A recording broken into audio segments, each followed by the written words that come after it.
ఇప్పుడు దేవుని మాటల మీదకి వద్దాం. చదవబడిన వాక్య భాగంలో సాక్షాత్తు యేసు ప్రభువారు తన యొద్దకు వచ్చే వాళ్ళ విషయంలో మాట్లాడుతున్నాడు. చాలా జనములు, చాలా సమూహములు ఆయనతో కూడా వెళుచున్నాయట. ఆయన ఎటు పోతే అటు. యేసు ప్రభుని తక్కువ సంఖ్యలో వెంబడించలేదండి. ఆయన ఎక్కడుంటే అక్కడ హౌస్ఫుల్లే. అంత మంది జనం, రోడ్ల మీద వేల కొద్ది జనం, దాదాపు 5,000 కంటే ఎక్కువ మంది ప్రజలు ఆయన వెంటబడి పోతా ఉండేవాళ్ళు ఎటుంటే అటు. కొంతమంది ఈర్ష్య పట్టడానికి అది కూడా ఒక కారణం అయిపోయింది. అప్పుడున్నటువంటి శాస్త్రులు, పరిసయ్యులు, సద్దూకయ్యులు, యూదుల్లో కొందరు యేసు ప్రభుని ద్వేషించడానికి, అసూయ పట్టడానికి, ఆయన మాటలకు, అధికారం కలిగిన ఆయన మాటలకు, ఆయన కార్యాలకు, ఆయన ప్రవర్తనకు ఆకర్షితులై అనేక మంది ఆయనను వెంబడిస్తూ ఉంటే వాళ్ళు బాధపడ్డారు. లోకము ఆయన వెంట పోవుచున్నది అని విభ్రాంతికి గురయ్యారు, దుఃఖపడ్డారు, అసూయపడ్డారు. యేసు ప్రభు దగ్గరికి వచ్చేటువంటి జన సమూహం మొత్తాన్ని బట్టి యేసు ప్రభు సంతోషించలేదు, కానీ వాళ్ళకి కొన్ని వార్నింగ్స్ జారీ చేశారు. వాటిల్లో ఇక్కడ ఒక కీలకమైన 2 సంగతులు రాయబడ్డాయి. ఎవడైనను నా యొద్దకు వచ్చి తన తండ్రిని, తల్లిని, భార్యను, పిల్లలను, అన్నదమ్ములను, అక్కచెండెండను, తన ప్రాణమును సహా ద్వేషింపకుంటే వాడు నా శిష్యుడు కానేరడు అన్నాడు మొదటి మాట. మరియు ఎవడైనను తన సిలువను మోసుకొని నన్ను వెంబడింపని ఎడల వాడు నా శిష్యుడు కానేరడు అన్నాడు రెండవ మాట. తర్వాత అన్నాడు, మీలో ఎవరైనా ఏదైనా ఒక పనికి పూనుకున్నప్పుడు ఆ పని సంపూర్తిగా చేయడానికి కావలసినటువంటి ఖర్చు చేయడానికి కావలసిన ధనము తన దగ్గర ఉందో లేదో ఫస్ట్ అంచనా వేసుకొని, ఆ అంచనాను బట్టి చేతిలో స్పాట్లో లేకపోయినా తర్వాత ఎక్కడన్నా డబ్బులు పుట్టే మార్గం చూసుకొని ముందుగా అక్కడ ఉపదల చేసుకొని పని మొదలు పెడతాడు. లేకపోతే అతను ఎగతాళి పాలవుతాడు. ఒక పనిని ప్రారంభించడం కాదు, కానీ దాన్ని కంప్లీట్గా తుద ముట్టించడం అనేది గొప్ప విషయమై ఉన్నది అని యేసు ప్రభు మాట్లాడతాడు. ఒక పనికి పూనుకునేటప్పుడు, దాన్ని కొనసాగించేటప్పుడు ముందుగానే ఒక అంచనా ఉండాలి, ఒక ఆలోచన ఉండాలి, ఒక ప్లాన్ ఉండాలి, ఒక సిద్ధపాటు ఉండాలి. అది లేకుండా ఆవేశాలతో ఉన్న కొంచెములో పని మొదలు పెడితే అందరిలో ఎగతాళి పాలవుతాడు, నలుగురిలో నవ్వుల పాలవుతాడు అని ఒక ఎగ్జాంపుల్ని కూడా ఆయన మాట్లాడాడు. దీన్ని బట్టి మనకి ఏం నేర్పుతున్నాడంటే, ఏదైనా ఒక పని చేసేటప్పుడు ఆవేశంతో తొందరపడి మొదలు పెట్టొద్దు. ఫస్ట్ కొంచెం నిదానించి ఆలోచించి ఆ పనికి పూనుకునేటప్పుడు దాన్ని సంపూర్తిగా నెరవేర్చగల సామర్థ్యం, సత్తా, అనుకూలత, సమృద్ధి నాకుందా లేదా అనేది ఫస్ట్ అంచనా వేసుకోవాలి. దాని ప్రకారం ఆలోచించుకొని అన్నిటికీ ఓకే అనుకుంటే ఆ పని మొదలు పెట్టాలి. లేకపోతే నవ్వుల పాలవుతారు అని ఒక ఇంటిని గురించి, ఒక యుద్ధాన్ని గురించి 2 ఎగ్జాంపుల్స్ అక్కడ ఆయన మాట్లాడతాడు. యుద్ధానికి వెళ్ళేటప్పుడు ప్రత్యర్థిని ఢీ కొట్టడానికి కావాల్సిన శక్తి ఉందా లేదా ముందు అంచనా వేసుకోవాలి. అవతల వాడికి సైనిక బలం ఎక్కువ ఉంటే, వీడికి తక్కువ ఉంటే, వీడు కొద్ది బలంతో వాడి మీదికి పోతే వాడి చేత తన్నులు తిని నవ్వులు పాలవుతాడు కదా. ఒకవేళ తన బలం చాలదనుకుంటే ముందుగానే రాయబారిని పంపి సమాధానం పడవచ్చు, యుద్ధం లేకుండా కాపాడబడవచ్చు అని టోటల్గా ఆయన ఏం చెప్తున్నాడంటే, ఏదైనా ఒక పని మొదలు పెట్టేటప్పుడు ముందుగా ఆలోచించండి, కొంచెం వివేచించండి, కొంచెం టైం తీసుకోండి, ప్రశాంతంగా కూర్చోండి, దాని విషయంలో ఒక నిర్ణయానికి రండి, అంచనాలు సరిగ్గా వేసుకోండి, ఆ తర్వాత మొదలు పెట్టండి అని ఆయన మాట్లాడుతున్నాడు. ఇది నిజంగా ఒక ఇంటిని గురించి, ఒక చదువుని గురించి, పెళ్లి గురించి, లేకపోతే అమ్మాయికి చేసే పెళ్లి గురించి, అబ్బాయికి చేసే పెళ్లి గురించి, లేకపోతే వ్యాపారాన్ని గురించి, పనులను గురించి అయితే మనం భౌతికంగా దాన్ని తీసుకోవచ్చు. నిజంగా ఈ సలహాలు ఉపయోగపడతాయి. పని మొదలు పెట్టడం కాదురా, కార్య ఆరంభం కంటే కార్య అంతము మేలు. ఈ ప్రసంగిలో ఉంటుందండి, ఒకని జన్మదినం కంటే మరణదినం మేలు అంటాడు, కార్య ఆరంభం కంటే కార్య అంతము మేలు అంటాడు. అదేంటి ముగింపెట్ల మేలు అయింది? కార్యం ఆరంభం అయితే ఆనందం కదా, కార్యం అయిపోతే ఇంకా ఆనందం ఏముంది అంటే, ఆయన అభిప్రాయం ఏంటంటే, పని చాలామంది చాలా ఉల్లాసంగా, ఆనందంగా, ఉత్సాహంగా మొదలు పెడతారు, కానీ చాలామంది మధ్యలోనే దాన్ని ముగిస్తారు. చివరిదాకా తీసుకెళ్లే వాళ్ళు తక్కువ మంది ఉంటారు. అందుకే పని మొదలు పెట్టడం కాదురా, విజయవంతంగా ముగించడం గొప్పతనం. ఒకడు పుట్టింది గొప్ప కాదురా, పుట్టి జీవించి చచ్చేటప్పటికి వాడి జీవిత చరిత్ర అనేక మందికి సాక్షార్థమై ఉంటుంది. కనుక ఒకటి జన్మదినం కంటే మరణదినం మేలు. ఎందుకు మేలు? 2 విధాల మేలు అన్నమాట. జన్మదినం కంటే మరణదినం మేలు అంటే, పుట్టాడు అంటే భూమి మీద ఇక వాడు యుద్ధానికి దిగాడని అర్థం. పోయాడు అంటే ఇక యుద్ధం ముగించి విశ్రాంతిలోకి పోయాడని అర్థం. వారు తమ తమ ప్రయాసలు మాని విశ్రమించుతున్నారు అని ఉంది. అంటే భూమి మీద ఒకడు పుట్టాడంటే ఇక ప్రయాస స్టార్ట్ అయిందన్నమాట. ముగించాడు అంటే, యాత్ర ముగించాడు అంటే ప్రయాస ఆగిపోయింది, ఇక విశ్రాంతిలోకి వెళ్ళాడు. ఈ కోణంలో మేలు. రెండవది, ఒకడు పుట్టాడు అని సంతోషపడతారు. మగబిడ్డ పుట్టాడు, ఆడపిల్ల పుట్టిందని కొంతమంది. పుట్టారు ఓకే, అతడు పుట్టినందున ఏం జరిగింది, ఏం ఒరిగింది? సృష్టికర్తకు సంతోషం ఉందా? ఇరుగు పొరుగులకు సంతోషం ఉందా? కన్నవారికి, కట్టుకున్న వారికి, తను కన్నవారికి న్యాయం జరిగిందా? అన్ని కోణాలలో ఒకటి జీవితం అంతా కూడా పరీక్షింపబడుతుంది. అయిపోయిన తర్వాత మరణ దినం ఏదైతే ఉందో, చనిపోయిన రోజు, ఆ రోజున వాని క్రియలన్నిటిని కూడా గుర్తు చేసుకుని ప్రజలు బాధపడటమో, దుఃఖపడటమో, లేకపోతే సంతోషపడటమో ఏదో జరుగుతుంది. కాబట్టి పుట్టినందుకు పండగ చేసుకోవటం కాదు బాబు, పోయేటప్పటికి అన్ని విధాల సమర్థవంతంగా కార్యాలు నెరవేర్చి వెళ్ళాలి అని సరిగ్గా సిద్ధపడండి. పుట్టింది గొప్ప కాదురా, మరణదినం మేలు. పోయేటప్పుడు వాడి క్రియలు వాడి వెంట పోతాయనే ఉంది. భూమి మీద కొంత జ్ఞాపకాలు ఉంటాయి, రేపు అక్కడ కూడా కొన్ని దేవుని ముందుకు వస్తాయి కనుక స్టార్టింగ్ని చూడవాకండి, ఎండింగ్ పాయింట్ని దృష్టిలో పెట్టుకొని బతకండరా అని చెప్పాడు. ఇక ప్రారంభాల విషయంలోకి వచ్చేటప్పటికి అన్ని ప్రారంభాలు వేరు, అన్ని ప్రారంభాలు వేరు. యేసుతో నడక ప్రారంభం వేరు. దేవునితో నడక, దేవుని రాజ్యానికి ప్రయాణం, దేవుని లోకానికి ప్రయాణం. చాలామంది గుంపులు గుంపులుగా నా దగ్గరకు వస్తున్నారు, సంతోషం బాబు. అయితే ఒక చిన్న మాట, ఎవడైనను నన్ను వెంబడింప కోరిన ఎడల, స్తోత్రం,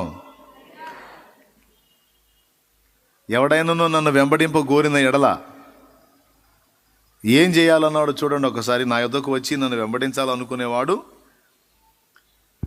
తన తండ్రిని, తల్లిని, భార్యను, పిల్లలను, అన్నదమ్ములను, అక్క చెల్లెండ్రను, తన ప్రాణమును సహా ద్వేషింపకుంటే వాడు నా శిష్యుడు కానేరడు. అసలు మనిషికి తల్లిదండ్రులు, అన్నదమ్ములు, అక్క చెల్లెండ్రు ఎవ్వరూ లేకపోతే అందరినీ ద్వేషించి కూర్చుంటే వీడు అనాథగా అయిపోతాడు కదండి, సింగిల్ పర్సన్ అయిపోతాడు కదా. అప్పుడు వాడి జీవితానికి అర్థమే ఉండదు కదా. ఏంటి ఇలాంటి సలహా చెప్తాడు ఏంటి ఆయన? ఒకటే, ఇప్పుడు ఎవరు సోపైనా, ఎవరు తిప్పలైనా దేనికోసం? సోప అంటే ఏందని ఒకళ్ళు రాశారు కామెంట్లో. సోప అంటే ఏందన్నా అని. సోప అంటే బాధ, అర్థమైందా? నా సోప కొంచెం అర్థం చేసుకోయా అంటే నా బాధ కొంచెం అర్థం చేసుకొని, నా సోప కొద్దిగా విను అంటే నా విన్నపం కొద్దిగా విను అని. సోపకి నానా అర్థాలు ఉన్నాయి, అది చాలా మర్మపదం. దేవునికి స్తోత్రం, హల్లెలూయా. అర్థమైందా నా సోప? సరే, అంటే అంటే ఏందని అడిగా అంటే ఇప్పుడు అంతా ఇంగ్లీష్ అయిపోయింది, తెలుగు తెలియట్లే. అందులో ఇదొక విచిత్రమైన తెలుగు అనమాట. గ్రాంధిక భాషలు కాదు, సాంస్క్రిట్ భాష అంతకన్నా కాదు, పల్లెటూరి భాష. సరే, పాయింట్కి వద్దాం, జాగ్రత్తగా వినండి, కొద్ది మాటలు మనం మాట్లాడుకుందాం. ఫస్ట్ పాయింట్ ఏమన్నాడంటే, తండ్రిని, తల్లిని, అన్నదమ్ములను, అక్క చెల్లెలను, భార్య బిడ్డలను అన్నాడు. అసలు వీళ్ళు ఎవ్వరూ లేకుండా ఓ మనిషి ఎలా ఉంటాడండి? అది అంత ఈజీ అయిన విషయమా? కష్టం కదా. కానీ సమస్తమును కూడా పక్కన పెట్టే మైండ్ ఉండాలి అంటాడు. రెండవది, సరే అందరినీ ద్వేషిస్తే సరే ఏదో అనుకుందాం, అంత మనకు వెలపటున్నాళ్ళు కాబట్టి నీ ప్రాణాన్ని కూడా నువ్వు ద్వేషించాలంటాడు. తన ప్రాణమును సహా ద్వేషింపని వాడు నా శిష్యుడు కానేరడు అనే మాట మాట్లాడాడు. ఇప్పుడు సర్వలోకమునకు వెళ్ళి సర్వ సృష్టికి సువార్తను ప్రకటించి బాప్తిస్మం ఇచ్చి సకల జనులను నాకు విశ్వాసులుగా చేయండి అన్నాడా, శిష్యులుగా చేయండి అన్నాడా? చూస్తారా? మత్తయి సువార్త 28వ అధ్యాయము 19వ వచనం ఒకసారి అండర్లైన్ చేయండి, బైబిల్ తీసి. ఏం చేయమన్నాడో చూడండి అక్కడ.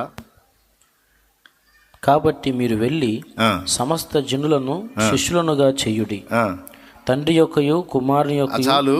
కాబట్టి మీరు వెళ్ళి సమస్త జనులను శిష్యులనుగా చేయుడి, శిష్యులనుగా చేయుడి. దీన్ని రెండు రకాలుగా అర్థం చేసుకోవచ్చండి, రెండు రకాలుగా అర్థం చేసుకోవచ్చు. అక్కడ ముందేం చెప్పాడు తెలుసా? ఫస్ట్ శిష్యుల్ని చేయండి, తర్వాత బాప్తీసం ఇవ్వండి అన్నాడు. వరుస క్రమంలో ఫస్ట్ ఏం చేయాలి? బాప్తీసం ఇవ్వాలి, తర్వాత శిష్యులుగా తయారు చేయాలి.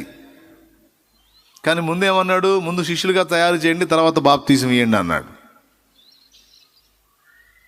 శిష్యుడు కావటమే మొదట, తర్వాత బాప్తీసమా? బాప్తీసం పొందకుండా శిష్యుడు ఎట్ట అవుతాడండి? అంటే అన్ని కొలతల్లో కాకపోయినా ఈ కొలతలో అవుతాడు. అయితేనే అతను తెగించి బాప్తీసం దాకా రాగలుగుతాడు.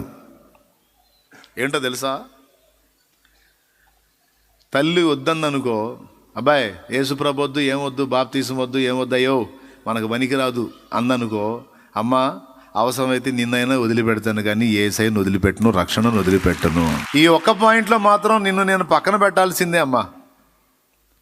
నాన్న అంటాడు, రే ఏంట్రా మన క్యాస్ట్ ఏంటి, మనం ఆసు పీసు అయితే ఏమిరా నువ్వు వెళ్ళి ఏదో వాళ్ళ దానిలో వాళ్ళ మతంలో కలుస్తానంటావేంటి, వెధవా వద్దు మనకొద్దు అన్నాడు అనుకో, ఒరే డాడీ అవసరమైతే నిన్నైనా ఈ విషయంలో పక్కన పెడతా కానీ యేసయ్యను పక్కన పెట్టను, అది నా ఆత్మరక్షణకు సంబంధించిన విషయం కాబట్టి నేను ఈ ప్రాముఖ్యమైన విషయంలో నిన్ను తప్పకుండా నేను పక్కన పెట్టాల్సి ఉంటుంది తండ్రి గారు అంటాడు. అంటాడా? అనకపోతే వస్తాడా బాప్తీసమానికి? అన్నదమ్ములు, రేయ్ తమ్ముడు ఏంట్రా బాప్తీసం పొందాలనుకుంటున్నావంట, ఏంటి చర్చికి వెళ్తున్నావు అని వదిలేసుకుంటే ఏంటి ఏకంగా బాప్తీసమానికి పోతున్నావంట, ఏదో మతం పట్టబోతున్నావంట, ఏదో మతంలో దిగబోతున్నావంటగా. అంటే మతంలోకి దిగబోవటం కాదు, ఇంకొకటి కాదు అన్నయ్య, గుంటలో నుంచి పైకి ఎక్కబోతున్నాను, పాతాళ అగ్నిగుండం నుంచి నిత్య జీవానికి వారసుని కాబోతున్నాను. ఒరే చర్చి కంటే పోతాం కానీ మాంసం తింటున్నామని ఎముకలు మెళ్ళ వేసుకుంటామంటారా? ఎందుకురా మనకు వచ్చిన గొడవ, వద్దులేరా, ఏదో వెళ్తున్నావు వస్తున్నావు అలాగే వెళ్ళిరా నాయన, ఎందుకు మనకి బాప్తిస్మాలు అవి గట్రా అంటే అక్కడ అన్నదమ్ముల్ని కూడా పక్కకి పెట్టాలి. భార్య, ఏమండి మీరు చర్చికి వెళ్తున్నారని ఇప్పటికే జనం చిన్న చూపు చూస్తున్నారు, మళ్ళీ మీరు ఆ మతం పుచ్చుకుంటే మళ్ళీ మీరు ఏదేదో ఏంటో అంటున్నారు కదా బాప్తీసం అది అని, అది కూడా తీసేసుకుంటే మళ్ళీ కొంపలు అంటూ పోతే అస్సలుగా నాకు చాలా అవమానంగా ఉంటుంది. చూడండి వద్దు, అట్లా వద్దు, మీతో పాటు నేను కూడా చర్చికి వస్తాను, బాప్తీసం అయితే వద్దు, అర్థం చేసుకోండి అంటే, అమ్మాయి సావు దాకా వస్తావే నువ్వు నాతో, చచ్చిన తర్వాత వస్తావా?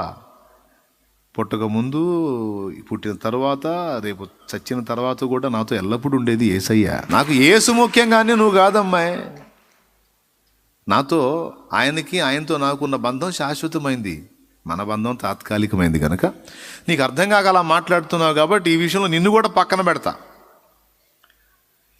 పిల్లలు వస్తారు, నానా ఏంటి చర్చికి వెళ్తున్నావు అని వదిలేస్తే నేను బాప్తీసం తీసుకోపోతున్నావంట, అమ్మా మేము తల ఎత్తుకోవాలా లేదా సమాజంలో? వాళ్ళందరూ ఏమంటున్నారు, ఏంది పోయింది మీ అమ్మ మీ నాన్న మతం పుచ్చుకున్నారంటే ఏంట్రా అని తలో మాట మాట్లాడుతున్నారు. కమిటీలో నుంచి తీసేస్తాం అంటున్నారు. ఏ కమిటీ? కుల కమిటీ, కుళ్ళు కమిటీ. కులం కుళ్ళు కమిటీలోంచి తీసేస్తాం అంటున్నారు. ఏంటి మీరు పెద్దోళ్ళు కాబట్టి మర్యాదగా ప్రేమతో చెబుతున్నాం, అది మార్చుకోండి, లేకపోతే మా సంగతి తెలియదు మీకు. ఒరే పిల్లలు, మేము మిమ్మల్ని కన్నాం కానీ మీరు మమ్మల్ని కనలా, పెడితే ఓ ముద్ద పెట్టండి, లేకపోతే ఉపవాసంతో అలాగే ఉంటాం, లేకపోతే ఏ మందిరంలోనో ఆశ్రయం దొరికిన దగ్గర అంత పడి ఉంటాం, తింటాం పెడితే, లేకపోతే అలాగా చచ్చిపోవటానికైనా ఇష్టపడతాం కానీ యేసుని మాత్రం వదలం బాబు. అలా మాట్లాడని వాడు, అలా తీర్మానించని వాడు దమ్ము చేసి బాప్తిస్మానికి రాడు. అసలు బాప్తిస్మానికి ఒక వ్యక్తి తెగిస్తున్నాడు అంటేనే చాలా వరకు చాలా వాటిని పక్కన పెట్టాడని అర్థం. అందులో తన ప్రాణమును కూడా. ప్రైజ్ ద లార్డ్, హల్లెలూయా. తన ప్రాణమును కూడా. ప్రాణాన్ని ఎట్లా అని అడగండి. మన కోరికలన్నీ మనస్సు నుండి ఉత్పన్నమవుతాయి. మనస్సు నుండి. మనస్సు ప్రాణములో ఉంటుంది, చిత్తము మనస్సు ప్రాణములో ఉంటాయి. అర్థమైందా? మనస్సాక్షి, జడ్జిమెంట్ వ్యవస్థ ఆత్మలో ఉంటుంది. శరీరంలోనేమో ఇక పైచరసాలన్నీ ఉంటాయి. శరీరము, ప్రాణము, ఆత్మ మూడింటి సమ్మేళనమే మానవుడు. ప్రాణాత్మ దేహములు అంటారు. ఇప్పుడు చాలామంది మాట్లాడేటప్పుడు అబ్బా నా శరీరం ఇప్పుడు బాగుంది అనరు. నా ప్రాణానికి నాకు ప్రాణం తెప్పరిల్లింది అంటారు. నా ప్రాణానికి సేద తీరింది అంటారు. అమ్మ ఇప్పుడు నా ప్రాణానికి హాయిగా ఉందయ్యా, నా ప్రాణం విలవిల్లాడిపోయింది. ఏది మాట్లాడినా ప్రాణాన్ని ముందు తీసుకొచ్చి పెట్టి మాట్లాడుతూ ఉంటారు. అవునా? అంటే బాధ కలిగిన ప్రాణానికే, సేద తీరిన ప్రాణానికే. అంటే ఒక రకంగా చెప్పాలంటే మనిషి ఎట్లా అయిపోయిందంటే, మనిషి అంటే ప్రాణమే, ప్రాణం అంటే మనిషి అన్నట్టు అయిపోయింది. అందుకే ధనవంతుడు తన ప్రాణానికే చెప్పుకుంటున్నాడు. కొట్లు మార్చి కొత్త కొట్లు కట్టించి కొట్ల నిండా సరుకు నింపించి, నా ప్రాణమా తినుము త్రాగుము సుఖించుము, ఇక అనేక సంవత్సరాలకు సరిపడా పంట నీకు సమృద్ధిగా వచ్చేసింది, ఇక తినటం తాగటం సుఖించటం అని ఆత్మకు చెప్పాడా, శరీరానికి చెప్పాడా, ప్రాణానికి చెప్పాడా? పెద్దగా చెప్పండి. రైట్. 103వ కీర్తనలో దావీదు ఎవరికి చెప్పాడు? నా ప్రాణమా యెహోవాను సన్నుతించుము, నా అంతరంగమునున్న సమస్తమా ఆయన పరిశుద్ధ నామమును సన్నుతించు. నా ప్రాణమా యెహోవాను సన్నుతించుము, నా ప్రాణమా ఆయన చేసిన ఉపకారములలో దేనిని మరువకుము. భక్తులు పాటలు కూడా అంతే పాడారు, ప్రాణానికే చెప్పారు. ప్రాణమా నాలో, ఇదేంది అసలు? ఆత్మ ముఖ్యం కదా. అప్పుడు ఏం పాడాలి? ఆత్మ అని పాడాలా? కానీ ఆత్మ పాడలా. శరీరమా అని పాడాలి, దేహమా అని పాడలా. ప్రాణమా నాలో తొందర పడకుమా. ప్రాణం ఎందుకు ప్రాణంతో మాట్లాడుతుంది? మనస్సు ప్రాణంలో ఉంటుంది కనుక. స్తోత్రం. మనసు ప్రాణంలో ఉండటం మనస్సాక్షి ఆత్మలో ఉండటం అని అడగండి. మనసు ప్రాణంలో ఉండటం ఏంటి, మనస్సాక్షి ఆత్మలో ఉండటం ఏంటి అని అడగండి. దానికి సమాధానం ఏంటంటే, మనస్సు జంతువులు కూడా ఉంటుంది, మనస్సాక్షి మాత్రం ఉండదు. అర్థమైందా? మనస్సు జంతువులకు కూడా ఉంటుంది, తెలుసా మీకు? దేహము ప్రాణము రెండిటి కలయికయే జంతువు. జంతువు త్రిత్వం కాదు, ద్విత్వం. అందుకే జంతువు దేవుని పోలిక కాదు. జంతువును పెట్టి దేవుడు అనరాదు, అందుకు అనకూడదు. ఎందుకంటే జంతువు దేవుని పోలిక కాదు, మానవుడు దేవుని పోలిక. తండ్రి, కుమార, పరిశుద్ధాత్మ, ప్రాణము, ఆత్మ, శరీరము, ఈ మూడు మానవుడికి ఉన్నాయి కానీ జంతువుకి లేవు, మరి ఏ ప్రాణికి లేవు. ఓన్లీ వన్, మనిషికే ఉన్నాయి. జంతువు, మళ్ళీ చెబుతున్నాను, ద్విత్వం. మానవుడు త్రిత్వం, దేవుడు కూడా త్రిత్వం. మన స్వరూపమందు మన పోలిక చొప్పున జంతువులను చేయుదమన్నాడా, మానవులను చేయుదమన్నాడా? రైట్. అందుకే రెండు జంతువులు ఉన్నాయి, దేహం ఉంది, ప్రాణం ఉంది కనుకనే దానికి కూడా మనసు ఉంది. ఆవు ఉంది, దాని దూడని ఇబ్బంది పెట్టు నువ్వు అని వచ్చింది కొమ్మటానికి. కుక్క పిల్లను పట్టుకో నువ్వు, అయిపోయావే. ఎలుగుబంటి పిల్లను ముట్టు నువ్వు, ఇంకా మళ్ళీ చెక్ చేయడానికి కూడా బాడీ దొరకదు. దాని పిల్ల మీద దానికి అంత మమకారం ఉంటుంది, అంత ప్రేమ ఉంటుంది. ప్రేమ, కోపం, ఈ భావోద్రేకాలు ఇవన్నీ కూడా ఎందులో ఉంటాయి? ప్రాణంలో ఉంటాయి. అర్థమైందా?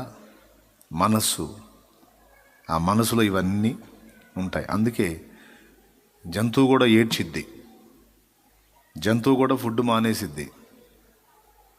దానికి ప్రేమ, పిచ్చి ప్రేమ.